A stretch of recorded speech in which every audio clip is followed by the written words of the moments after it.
అందరికీ నిజం చెప్పాలంటే పాదాభివందనాలండి. ఇగో ఇక్కడ ఉన్న నేను, అమ్మ, తమ్ముడు, చెల్లి, కొద్దిసేపు వినండిరా. నేను ఈ మతాన్ని చెప్పడానికి అస్సలు రాలా. ఎందుకంటే 2 జాతీయ అవార్డులు కేంద్ర ప్రభుత్వం, రాష్ట్ర ప్రభుత్వాలు, ఉమ్మడి రాష్ట్ర ప్రభుత్వం ఉన్నప్పుడు నేను పొందాను.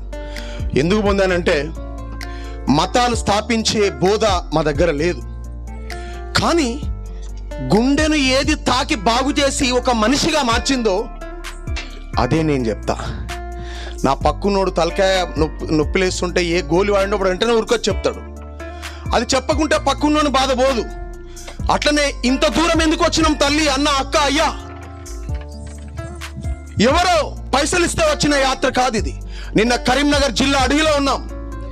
ఈరోజు ఇక్కడ పాస్టర్ జాన్ పాల్ గారు, తమ్ముడు స్టీఫెన్ గారు మమ్మల్ని పిలిచి, అయ్యా, మాకేం మత బోధలొద్దు, కానీ మానవత్వాన్ని వెలిగించే మాటలు చెప్పండి అని చెప్పారు.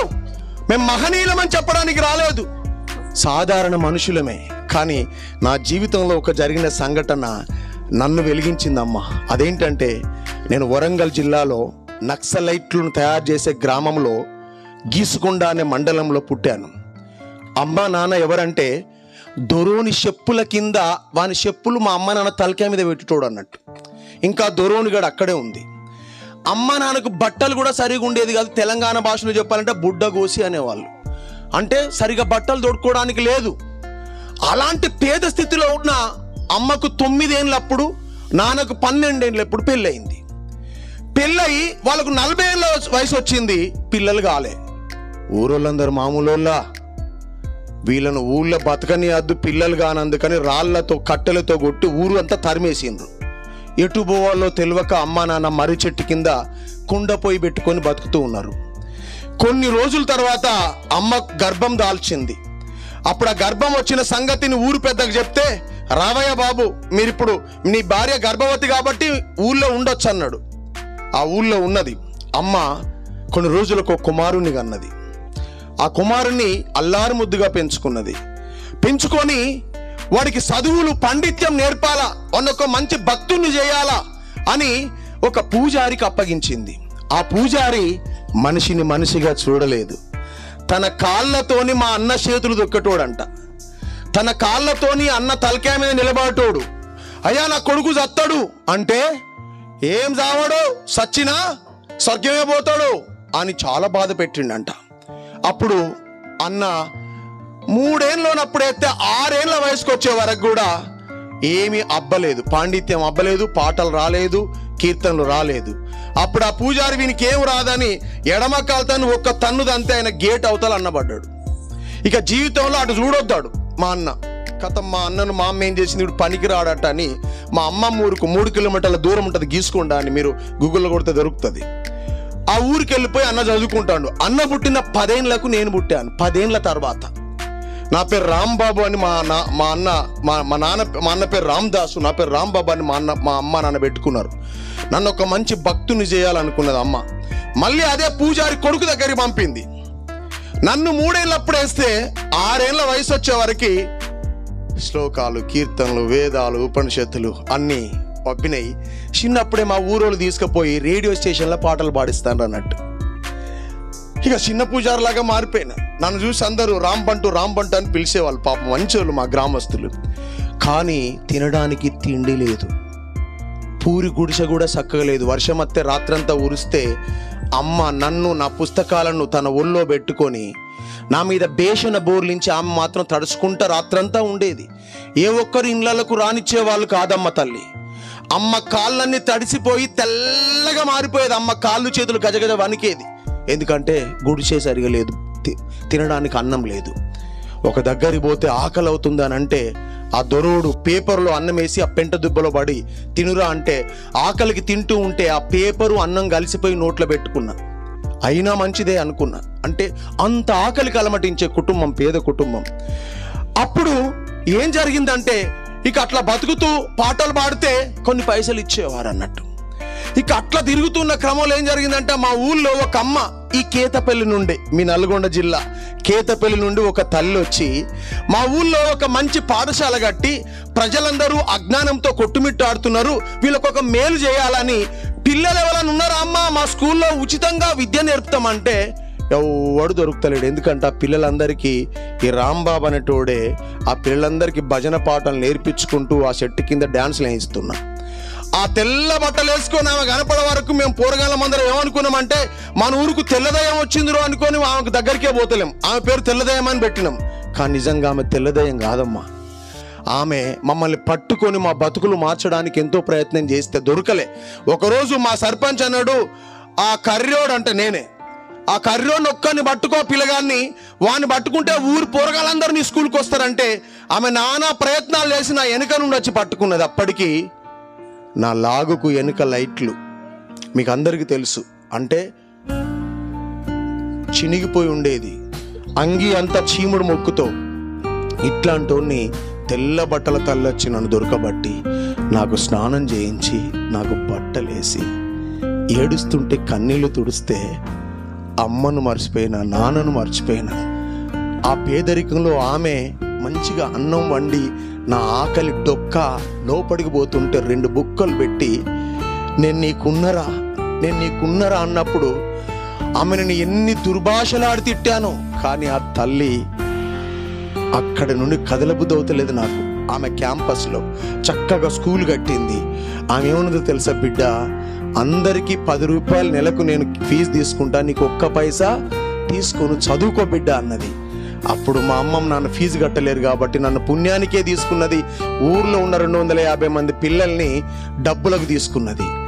1వ తరగతి అయిపోయింది, 2వ తరగతి అయిపోయింది, 3వ తరగతికి వచ్చేసరికి స్కూల్ అంతా నేనే హ్యాండిల్ చేస్తున్నా. అంటే నా పిచ్చి పిచ్చి పాటలతో వాళ్ళకి పాఠాలు ఎక్కకుండా పిచ్చి పనులు చేస్తున్నా. పాటలు ఎక్కువైపోయినాయి, పాఠాలు తక్కువైపోయినాయి. ఆమె కోపం వచ్చి నన్ను చంప మీద కొట్టి నిన్నేదో ఉచితంగా చదివిద్దామని చేస్తే స్కూల్ అంతా ఖరాబ్ చేస్తున్నారు, ఇంటికి పో అని ఎలగొట్టింది. మా అమ్మతో కూలి పనికి పోయాను. ఆ రోజు మధ్యాహ్నం అదే అమ్మగారు మళ్ళీ పత్తి చేనులకు వచ్చింది. వచ్చి ఏమంటదంటే, నీ దండం పెడతాను స్కూల్కి రారా అంటుంది. అప్పుడు నా కోపం వచ్చి రాళ్ళు పట్టుకున్నాను. ఎందుకో తెలుసా, నన్ను బయటికి వెళ్ళగొట్టి ఇప్పుడు నన్ను ఎందుకు రమ్మంటున్నావు అంటే, అమ్మ ఈ అబ్బాయి తల్లి ఎవరమ్మా అంటే మా అమ్మ లేచింది. నేనే అమ్మ, ఎందుకు నా కొడుకును బయటకు వెళ్ళగొట్టి ఇప్పుడు మళ్ళీ రమ్మంటున్నావు అంటే, నీ కొడుకు స్కూల్కు రాకుంటే ఊళ్ళో ఒక్క పిల్లగాడు కూడా స్కూల్కు రాలేదమ్మా అన్నాడు. అనగానే మరి ఇప్పుడు ఏం చేస్తావు, వానికి ఇంకొక డ్రెస్ కొంటామ్మా, వాని ఫీజు నేనే కడతామ్మా, వాని జర పంపమ్మా, 2 ఏళ్ళు అయితే 5వ తరగతి వరకు ఇక్కడ స్కూల్ అయిపోతుంది, వాడిగా పక్క స్కూల్ మండల ఆఫీస్కి పోతాడు, అప్పుడు ఏం కాదమ్మా 2 ఏళ్ళు చదివిపియమ్మా. అప్పుడు 2 ఏళ్ళ కొరకు నేను పోయాను. చివరి క్లాస్ 5వ తరగతి. ఇదే డిసెంబర్ నెల వచ్చింది. ఆ తల్లి నన్ను పిలిచి హిందోళ రాగం, కర్ణాటక గాత్రంలో, సంగీత శాస్త్రంలో కర్ణాటక గాత్రంలో హిందోళ రాగంలో ఒక పాట నేర్పింది. ఆ పాటలో 3 చరణాలు ఏందంటే, దేవాతి దేవుడే మనిషిగా ఈ భూమి మీద పుడుతున్నాడు, మానవుడికి పుట్టుక ద్వారా వచ్చే పాపం చేయించడం ద్వారా కాదు, చేస్తే పాపలం కాలే. మన తాత ముత్తాతల కాలం, ఆదాము కాలం నాటం నుండే మన బ్లడ్ లో పాపం వస్తుంది, నువ్వు చేసిన తప్పు కాదు అది. ఆ పాపం తీసివేయడానికే భూమి మీద యేసు ప్రభు పుట్టాడు. ఆయనకి ఏం మతం లేదు, నీవు పాపాలు ఒప్పుకుంటే మరణం నుండి బయటపడతావు అని చెప్పింది. అప్పుడు నేను అడిగాను, మరణం నుండి బయటపడతామా అమ్మ, చచ్చిపోతే బతుకుతావా అని అడిగాను.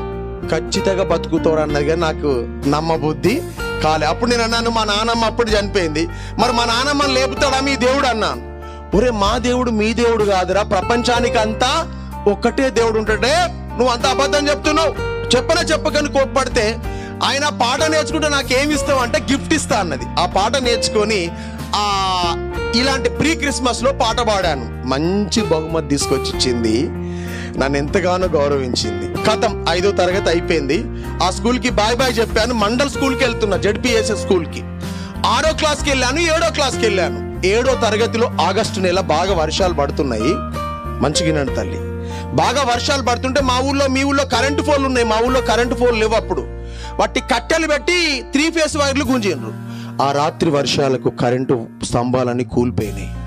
తెల్లారు ఆదివారం నేను లేచాను, 4 గంటలకే లేచి మా గుడిసి ఇక్కడ ఉంటే అటు నడుచుకుంటూ కొంచెం పోతూ ఉండగానే అక్కడ కరెంటు వైరు నా ఛాతికి దాకింది, చూసుకోలే. దాన్ని తీసేసే టైంలో మీరు చూస్తున్నారు కదా, ఈ వేళ్ళు ఇంకా చక్కగా రావు. ఇదిగో దీనికి చుట్టుకొని, ఈ వేలుకు చుట్టుకొని, ఈ ఛాతికి వైర్ ఉంటుంది, ఇప్పుడు వైర్ గుర్తులు, దానికి చుట్టుకొని కరెంటు వైర్ మీద ఇట్లా పట్టుకున్నాను. కథం, ఇక వదిలిపెట్టట్లేదు అది. నా సౌండ్తో నన్ను మొత్తం లాగేసింది. ఇట్లా పట్టుకున్నోన్ని 2-3 నిమిషాల వరకు నాకు గుర్తుంది, మెదడు పని చేస్తుంది, కళ్ళు కనపడట్లేవు, మాట రాదు, చచ్చిపోయాను ఇంకా అంతే. కానీ ఆ 2 నిమిషాలలో ఆ అమ్మగారు చెప్పిన ఒక సత్యం మాట గుర్తుకొస్తుంది. ఆ పాటలో ఉంది కదా, ఏమనంటే మరణమైపోతున్న మనిషిని దేవుడు బతికిస్తాడనే నేను నేర్చుకున్న 2వ చరణం నా చెవులో వినపడుతుంటే, టీచరమ్మ చెప్పింది కదా చచ్చిపోతున్న బతికిస్తాడు అంటే, ఒరే నేను అప్పటికి ఎంతో మందిని నమ్ముకున్నా, మరి వీళ్ళందరూ బతికిస్తారా? వాళ్ళని బతికేని ఈయన బతికేని, మొత్తానికి బతకాల, మా అమ్మ నాన్నకు నేను దొరకాలా అని అనుకున్నా. కానీ పెద్ద డౌట్ వచ్చింది. ఏం డౌట్ తెలుసా? నేను ఆమె చెప్పిన యేసు ప్రభు నమ్మలే కాబట్టి నేను ఖచ్చితంగా చచ్చిపోతా అనుకున్నా. నాకు అప్పటికి తెలియదు. ఏం తెలియదు తెలుసా? నువ్వు నమ్మినా నమ్మకున్నా దేవుడు నిన్ను కాపాడుతాడు. చప్పలు కొట్టండి ఆయనకు. అప్పటికి ఆ సత్యం తెలియదు. నేను నమ్ముతేనే యేసు ప్రభు నన్ను బతికించురా బాబు, మా ఇంట్లో బైబుల్ లేదాయా, మేము చర్చికి పోమాయా, మాకు ఏం లేదాయా అనుకున్నా. కానీ ఆ పాట వినపడ్డప్పుడు ఒకరు మనిషిని లాగుతుంటే ఒకరు అటు లాగుతున్నారు, ఒకరు ఇటు లాగితే ఎట్లుంటుందో, ఆ పాట వచ్చినప్పుడు మరణమైపోతున్న ప్రాణాన్ని ఎవరో వెనక్కి లాగిన ఫీలింగ్ ఉంది తప్ప చావు నాకేం తెలియదు. తెల్లారి ఏం జరిగిందో తెలుసా? 4:30కు పడిపోయిన, పొద్దున పడిపోయిన వ్యక్తి 8:30కు కరెంటు వైర్ మీద ఇట్లా వేలాడుతూ చచ్చిపోయి ఉంటే ఊరోళ్ళందరూ ఒక కర్రతోని కింద పడేసిండ్రు. పడేసి తాడు గట్టి గుంజుకొని పోయి ఊరు బయట పడేసిండ్రు. ఎందుకంటే తలా కాళ్ళు ఇట్లా వచ్చినాయి అన్నట్టు, చక్కగా రాలే కరెంట్ షాక్ కొట్టి. అప్పుడు నాకు గంత సంచులు కట్టి తాళ్ళు కట్టి ఒక కట్టె కట్టుకొని వచ్చి ఇంటికాడ మంచంలో పడేసారు. వీని తొందరగా సమాజ్ చేయాలి, ఎక్కువసేపు ఉంటే వాసన వస్తాడు అని చెప్తే మా బంధువులందరికీ సైకిల్ మీద పోయి అందరికి వార్త చెప్పేశారు. అప్పుడు సెల్ ఫోన్ లేవు కదా, వార్త చెప్పగానే అందరు వచ్చిండ్రు. వాసన వస్తుండు మనిషికి మీద నాకు అప్పండి అంటే, నాకున్న షర్టు నాకున్న నెక్క దానికి అతుక్కొని పోయింది. దాన్ని తీస్తే తోలు వస్తుందట. నాకు తెల్లబట్ట చుట్టి పెట్టెలో పెట్టేశారు. పెట్టెలో పెట్టేసి డబ్బులు కొట్టుకుంటా ఇక లేపండ్రా అని మా పొలం దగ్గర ఒక స్థలం ఉంటే ఆడ సమాధి తీసి వచ్చిండ్రు. నా మీద అన్ని జల్లి ఉప్పు వేపాకేసి అది బోర్లు ఇచ్చి లేపుకొని పోతూ డబ్బులు కొట్టుకుంటూ పోతున్నారు. పోతున్న క్షణంలో నేను చెప్తే మీరు నమ్మినా నమ్మకున్నా ఆ సృష్టికర్త దేవుడు చూస్తున్నాడమ్మా. ఆ చెవిలో ఆ చిన్నప్పుడు నేర్చుకున్న పాట, మరణమును గెలిచే దేవుడు మరణాన్ని బంధించడానికి భూమి మీద పుట్టాడు అన్నప్పుడు ఈ పెట్టెలో ఉన్న వ్యక్తిని అమాంతంగా లేచి కూర్చుంటే ప్రజలందరూ నన్ను పెట్టెనక్కడ పడేసి పరారైపోయారు. ఎందుకో తెలుసా? వీడు దయ్యమై లేచిండని. అప్పుడు మా అమ్మ మా నాన్న మా అన్న దగ్గరుండి, అరే నువ్వు చచ్చిపోయావురా, ఎట్లా లేచినవరా అంటే నాకు ఏ మాట రావట్లేదు. ఎందుకంటే నోరంతా ఎండిపోయి నల్ల కట్టబడిపోయినట్టు అయిపోయి మనిషి దగ్గరికి దూరం నుండి ఇట్లనే ఒడ్డొరికి ప్రజలు చూస్తున్నారు, ఎవరు రావట్లేదు. ఎందుకంటే వాడు దయ్యమయ్యే లేచాడు. అప్పటికి చూడండి 35 సంవత్సరాల కింద ముచ్చట్లు చెప్తున్నా నేను. అప్పుడు ఆ ఊరోళ్ళందరూ వచ్చి మెల్లమెల్లగా వచ్చి నన్ను బయటికి తీసి ఒక బండ మీద కూర్చుండబెట్టి, నీకేమైందిరా అంటే సైగలు చేస్తున్నా కానీ నా మాట వాళ్ళకి అర్థం కావట్లేదు. అప్పుడు వాళ్ళు అన్నారు, వీన్ని ఏ శక్తో లేపిందిరా, పట్టిందిరా వీన్ని, కానీ మళ్ళా చచ్చిపోతాడు, పెట్టిన అట్లనే పెట్టండి, డప్పులు అట్నే కొట్టండి. సాయంత్రం వరకు చూసారమ్మా. మా నాన్న కొంచెం మాట్లాడుతుంటే వచ్చి అడుగుతాడు, అరే మన మూర్తులు ఎవరైనా మన ఇష్టమైన దేవతలు కానీ దేవుళ్ళు కానీ ఎవరైనా కనపడ్డారంటే నేను అంటున్నా, నాన్న వాళ్ళు ఎవరు కనపడలేదు నాన్న, కానీ చిన్నప్పుడు నేర్చుకున్న యేసయ్య పాట వినబడుతుంటే ప్రాణం వచ్చింది నాన్న అని చెప్తుంటే మా నాన్నకి అర్థం కావట్లేదమ్మా. రే మనకు ఏ దేవుడు లేరురా అని కోప్పడుతున్నాడు. ఇంకా అప్పుడు మా ఊరోళ్ళే వాడు ఏదో చచ్చిపోయటంలో వెలిగినట్టు వెళుతుండే కరెంట్ షాక్ ప్రభావంతో కదులుతున్నాడో ఏమో, మళ్ళీ చచ్చిపోతాడని 6 గంటల వరకు చూశారు.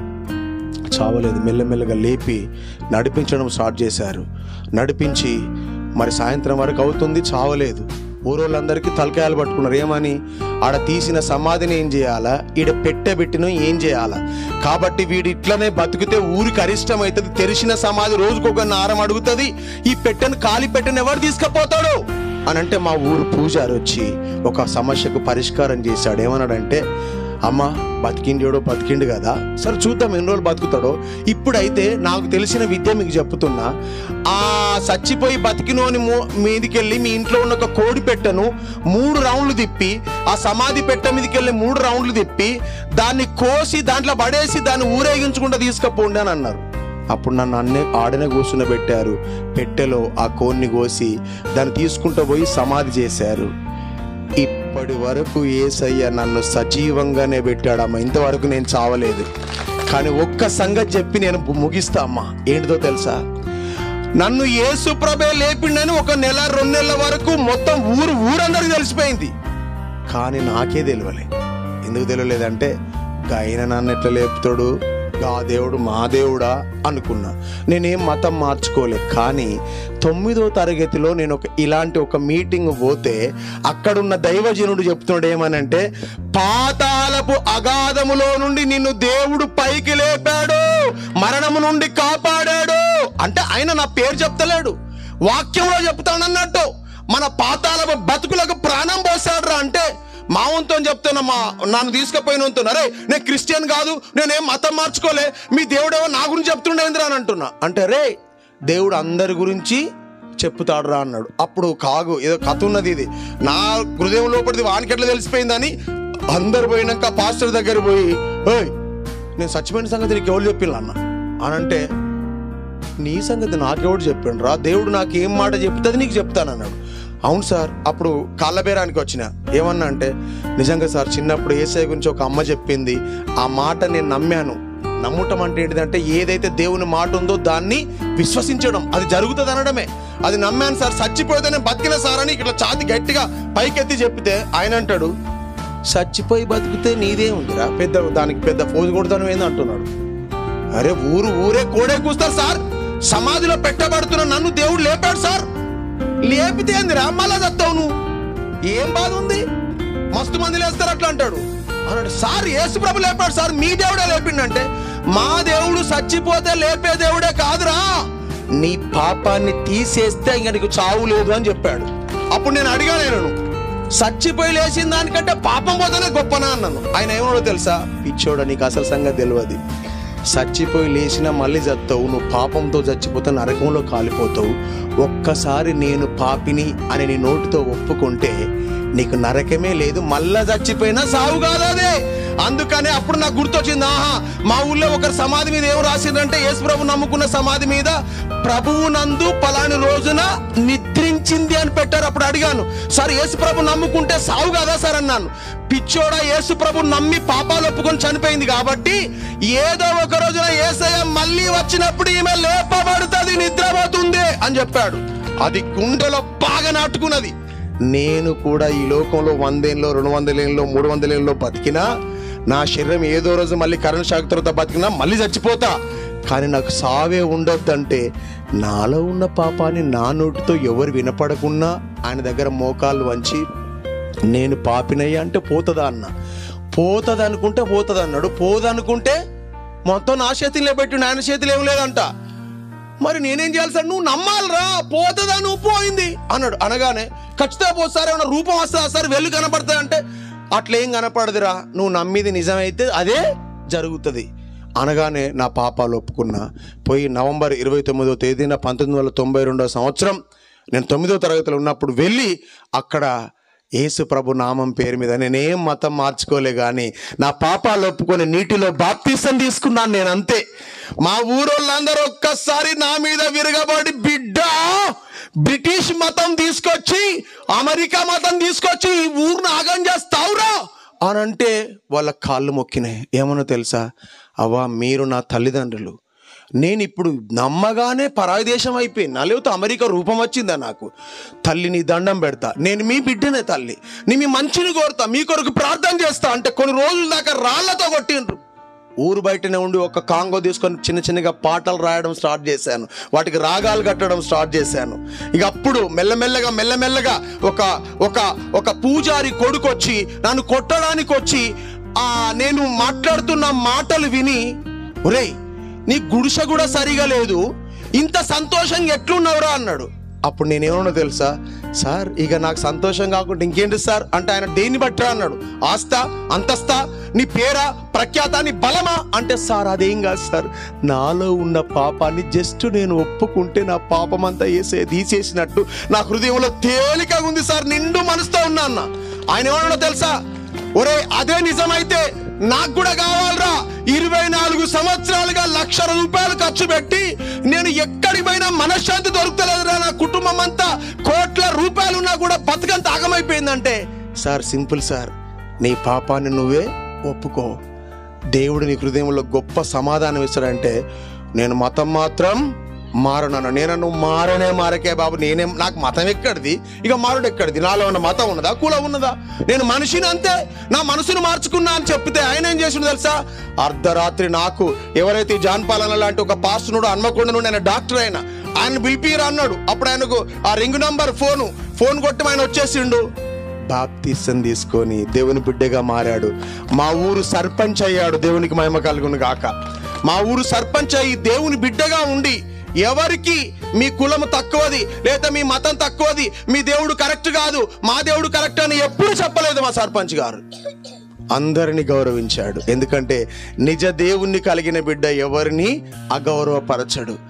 చచ్చిపోయిన నన్ను లేపిన దేవుడు మిమ్మల్ని కూడా లేపగలడమ్మా. అంటే చచ్చిపోయిన వాళ్ళందరూ లేపుకుంటా ఉండే దేవుడు కాదాయన. పాపం పోతే చాలు. ఒకరోజు వరంగల్ జిల్లాలో కరోనాతో ఒక మనిషి చచ్చిపోతే తన భార్య ఏడుస్తుంది, నా భర్త పోయిండా, దేవుడు ఇస్తాడా అన్నది. అప్పుడు నేనేమన్నా తెలుసా, అమ్మా కరోనాతో చచ్చిపోయినా కూడా యేసు ప్రభు నమ్మి చచ్చిపోతే బాధపడకమ్మా అన్న.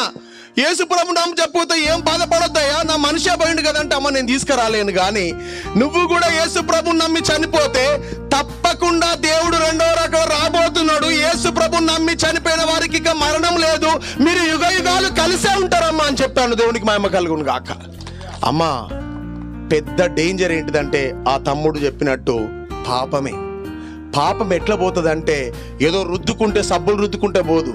నీ పాపాన్ని నువ్వు పరమ తండ్రి అయిన పరిశుద్ధుడైన దేవుని దగ్గర ఒప్పుకుంటే ఆ పరిశుద్ధ రక్తంతో నేను గడుగుతాడమ్మా. దానికి ఏ మతం మారనక్కర్లేదు, కులం మారనక్కర్లేదు తల్లి. దేవుడు మిమ్మల్ని అందరినీ దీవించును గాక. ఈ అగ్రహారం ప్రజలందరూ దేవుని రక్షణ వెలుగులో గొప్పవారు అవుదురు గాక. ఒక చిన్న పాట పాడతానమ్మా, దయచేసి ఒక చిన్న పాట పాడతాను. అందరం లేచి నిలబడతాం దయచేసి. చాలాసేపు కూర్చున్నాం. మిమ్మల్ని ఏదో నేను శాసించట్లేదు, బలవంతం చేయట్లేదు, కానీ ఈ పాట అర్థం తెలుసుకోండి తల్లి. అమ్మ దయచేసి ఎవరైనా దేవుని బిడ్డలు నమ్మి ఉంటే దయచేసి 2 చేతులు పైకెత్తండి. కళ్ళు మూసుకొని, అగ్రహారం ప్రజలందరికీ రక్షణ దొరకాలని, వారికి మేలు కలగాలని, వారు దీవించబడాలని, అగ్రహారంలో సేవ చేస్తున్న సేవకులు పాస్టర్లు ఎవరున్నారో వారికి దేవుని ఆత్మ నింపుదల దయచేయాలని, వారు ఎంతో మంది బిడ్డలను వెలిగించాలని ఒక్క మాట మనసులో కోరుకుందాం తల్లి. నీ ముందు దేవుడున్నాడమ్మా, నువ్వు భయపడకు. నేను ఈ మాటలు చెప్తున్నాను. దేవునికి మహిమ కలుగును గాక. దేవుడు గొప్ప కార్యాలు చేస్తాడు. కొంతమంది పిల్లలు కూడా కళ్ళు మూసి చేతులు ఎత్తారు. తమ్ముడు చెల్లి, నువ్వేం మతం మారకు, నేం కులం మారకు, నీ మనసులో దేవుణ్ణి నమ్ముకో అంతే. దేశం వెలుగుతుందని నేను నమ్ముతున్నాను. దేశ పరిస్థితులు మారుతాయని నేను నమ్ముతున్నాను. దేశాన్ని వెలిగించడానికి దేవుడు ఉన్నాడని నమ్ముతున్నాను. అమ్మా తల్లి, తమ్ముడు, చెల్లి, కొంతమంది బిడ్డలు చెప్పగానే ఆ మాట సత్యమని నమ్మారు. అంతే తప్ప ఏది మీకు బోధించడానికి మేము రాలేదు. కానీ మానవ జీవితం అంతమైపోతే ఏమైపోతామో చెప్పడానికి వచ్చాను. అమ్మా జీవితంలో కొద్ది జీవితం తిరిగి రాదు. ఉన్న జీవితాన్ని నిజ దేవునికి సమర్పించుకుంటే ఒక శాంతి, నీ జీవితంలో ఒక రక్షణ.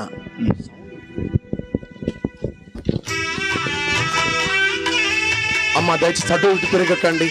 ఒక చిన్న కీర్తన పాడుతుంటే మనకు బోధపడుతుంది మాటలేంటో మనసులో. దయచేసి మీ పాపం ఒప్పుకోండి. అందరూ కళ్ళు మూసుకుందాం, చేతులు పైకెత్తుదాం. మీకు ఇష్టం ఉంటే అందరూ బాటసారి ఓ బాటసారి వినవయ్య ఒక్కసారి, బాటసారి ఓ బాటసారి వినవయ్య ఒక్కసారి, నుంచే బాటసారి బాటసారి బాటసారి ఆయన మెల్లని స్వరాన్ని వినవయ్య ఒక్కసారి.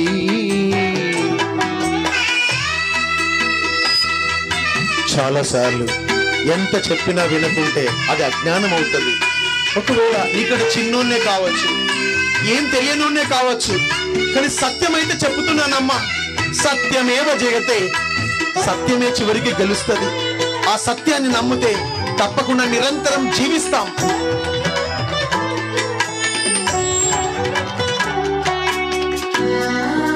ఏదో ఒక రోజు కన్ను మూయాల్సిందే కదా.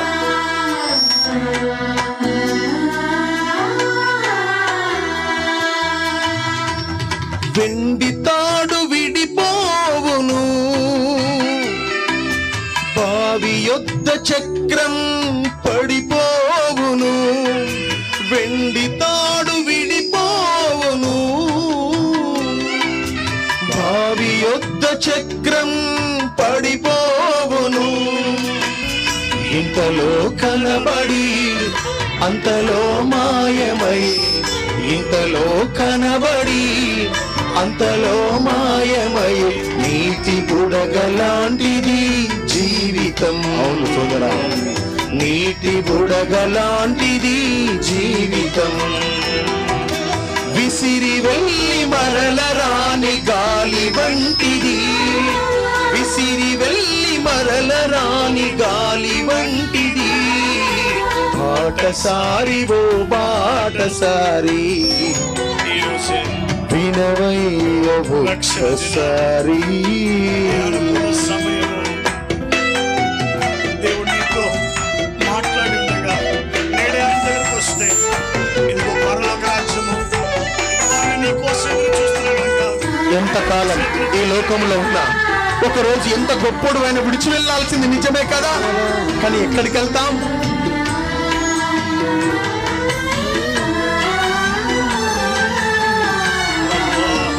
అదే మన నిత్య రాజ్యం, దేవుడి స్థలం.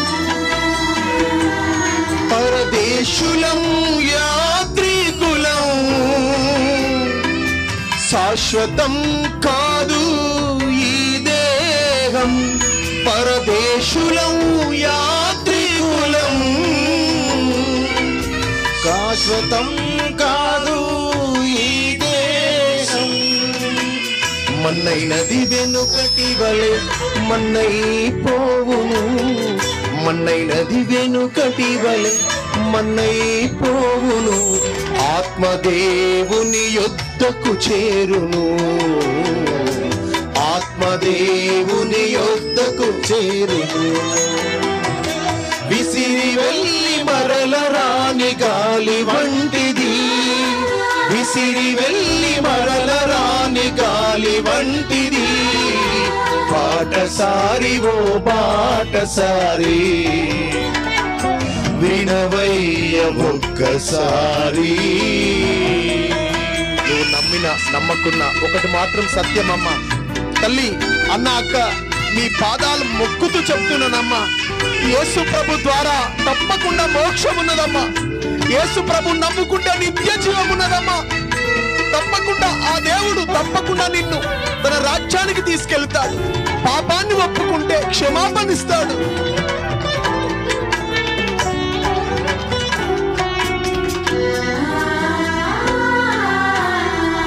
ఈ గమ్యం ఆయనలో ముగియాలని నీ జీవిత గమ్యమెక్కడో యోచింపవో మానవా. జీవిత గమ్యమెక్కడో యోచింపవో మానవా. అగ్ని ఆరదు, పురుగు చావదు, అగ్ని ఆరదు, పురుగు చావదు. నిత్య నరకమునకు పోవద్దురా, నిత్య నరకమునకు పోవద్దురా. అందుకే యేసయ్యను నమ్ముకో, పరలోకం చేరుకో. యేసయ్యను నమ్ముకో, పరలోకం చేరుకో. బాటసారి ఓ బాటసారి, వినవయ్య ఒక్కసారి. బాటసారి ఓ బాటసారి, వినవయ్య ఒక్కసారి. పయనించే బాటసారి, బాట ఒక్కసారి ఓ బాటసారి వినవయ్య ఒక్కసారి